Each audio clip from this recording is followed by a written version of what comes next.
अधर्म का नाश कैसे किया जाता है ये हमें इजराइल से सीखना चाहिए। इजराइल में आज एक भी कोई देश के खिलाफ जासूसी नहीं करता, देश के साथ गद्दारी नहीं कर सकता। इजराइल में आज भी एक भी जगह अवैध निर्माण नहीं हो रहा है।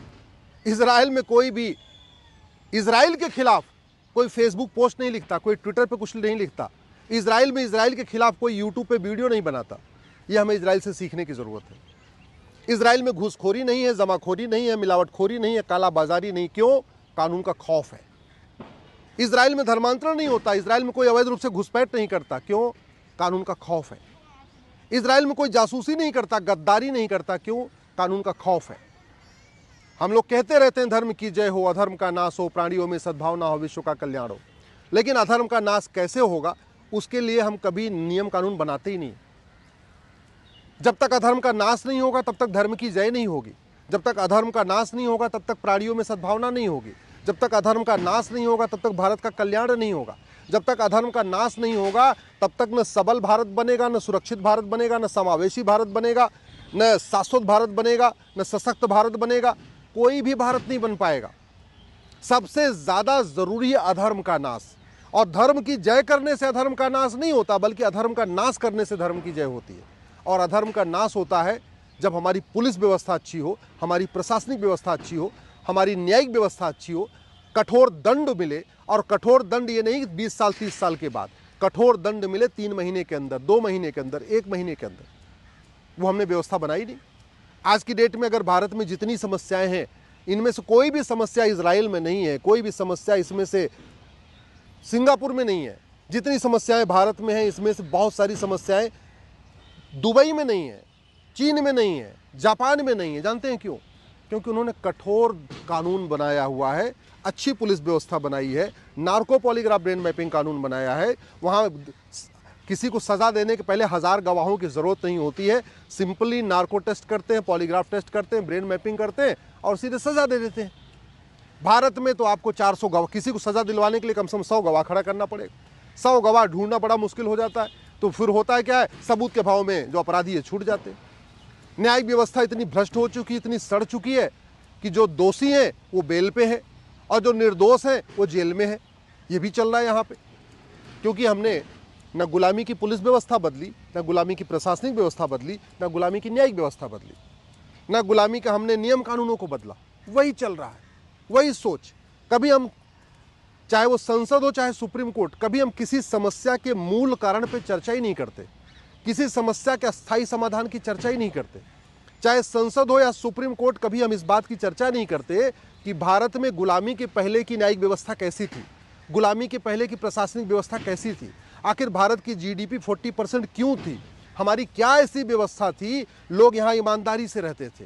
आखिर क्या कारण है कि भारत में हर चीज़ झूठ हो रही है। लेकिन सिंगापुर, दुबई और चीन, जापान में ऐसा नहीं होता। भारत में झूठी शिकायतें हो रही हैं, लाखों लोग परेशान हैं। झूठी एफआईआर हो रही है, लाखों लोग परेशान हैं। झूठी गवाही के कारण लाखों लोग परेशान हैं। झूठे फैसलों के कारण लाखों लोग परेशान हैं। लोग झूठा एफिडेविट फाइल कर देते हैं। क्यों? क्योंकि कुछ भी गंभीर अपराध नहीं है। झूठी शिकायत, झूठी जांच, झूठी गवाही, झूठा एफिडेविट, ये कोई सीरियस क्राइम नहीं है। भारत में फर्जी आधार बन रहे, फर्जी राशन कार्ड बन रहे, फर्जी ड्राइविंग लाइसेंस बन रहे, फर्जी वोटर आईडी बन रहा है, फर्जी बर्थ सर्टिफिकेट बन रहा है, फर्जी डोमिसाइल सर्टिफिकेट बन रहा है, फर्जी वसीयत बन रही है, फर्जी विरासत बन रही है। क्यों? क्योंकि फर्जी डॉक्यूमेंट बनवाना गंभीर अपराध नहीं।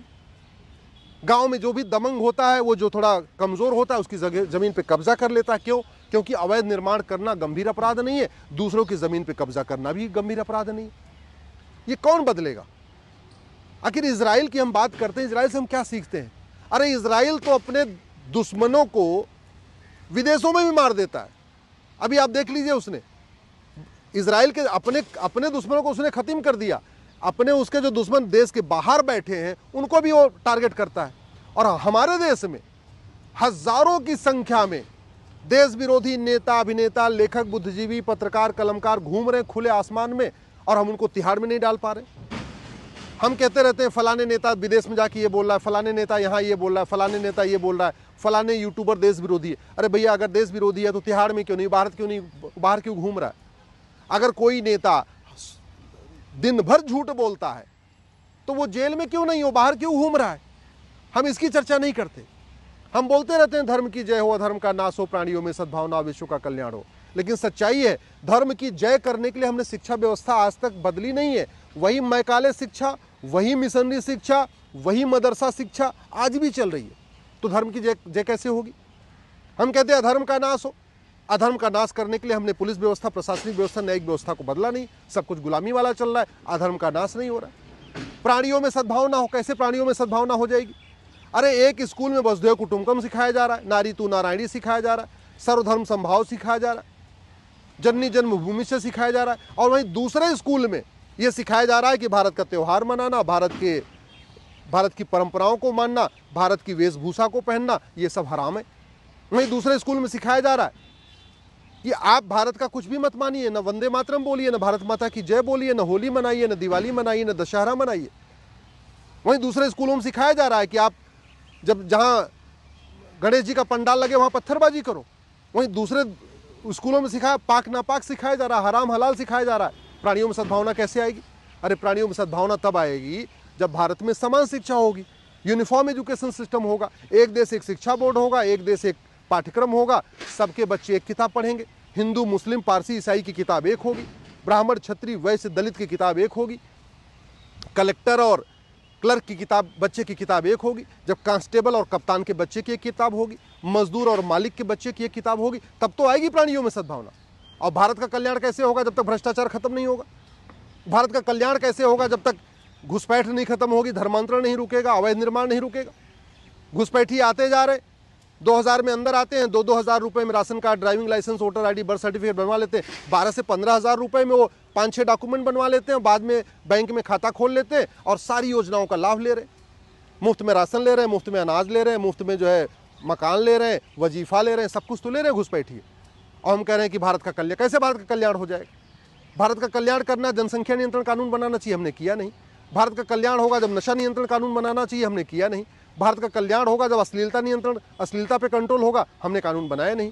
भारत का कल्याण तब होगा जब धर्मांतरण रुकेगा, हमने कठोर कानून बनाया नहीं। भारत का कल्याण तब होगा जब घुसपैठ रुकेगी, हमने कठोर कानून बनाया नहीं। भारत का कल्याण तब होगा जब अवैध निर्माण रुकेगा सरकारी ज़मीनों से, हमने बनाया नहीं। भारत का कल्याण तब होगा जो अंग्रेज़ों ने यहाँ पे लाखों एकड़ ज़मीन चर्च को, मिशनरीज को बांट दिया था 1894 में कानून बना के, हमने वो ज़मीन वापस लिया नहीं। भारत का कल्याण तब होगा जो वक्फ एक्ट बना के 10 लाख से ज़्यादा एकड़ ज़मीन बांट दी गई, हमने उसको वापस लेने के लिए कुछ व्यवस्था किया नहीं। तो धर्म की जय करने के लिए भी आपको नियम कानून बनाना पड़ेगा, अधर्म का नाश करने के लिए भी नियम कानून बनाना पड़ेगा, प्राणियों में सद्भावना होने के लिए शिक्षा व्यवस्था बदलना पड़ेगा, भारत का कल्याण करने के लिए भी कठोर नियम कानून बनाना पड़ेगा।